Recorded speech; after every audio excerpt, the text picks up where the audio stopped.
Bă, de ce faci redeme? Poți să-mi spui și mie. Poftim? De ce faci redeme? Cu ce? Vezi că ai gel pentru redeme. Pentru? Pentru că vii pur și simplu așa și tragi noi. Hai, ai gel pentru redeme. Să mor tu! Să mor eu. Păi poate am tras cu motiv. Care știi tu motivul? Nu, eu nu știu motivul. Că ai Nu avut știu, și un... atunci? Păi spune motivul, ia, spune tu motivul. Dacă vreau să fac omor cu unii... Pe cine vrei tu să omori, te tragi Păi, așa de random, acolo. ia spune. N-am tras random.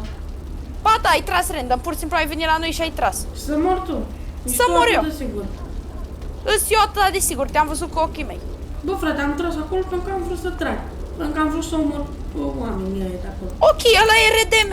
Ai omorât random fără niciun motiv, fără Da, da, am niciun un motiv, pentru că în ce mafie sunt eu, nu suntem aliați, suntem chiar dușmani, frate. Ok, și vii așa pe stradă, îi omor random? Eu nu cred, ai gel pentru RDM, nu poate să că ai filmat. Da, mă, cu aia, bine, ești tu deștept să mori, ești părânteste cu aia.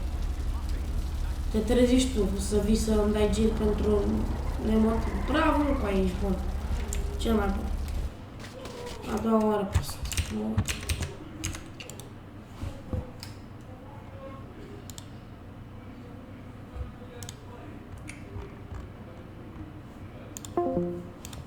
A doua oară când îi fac pe 100 să-și nu crezi.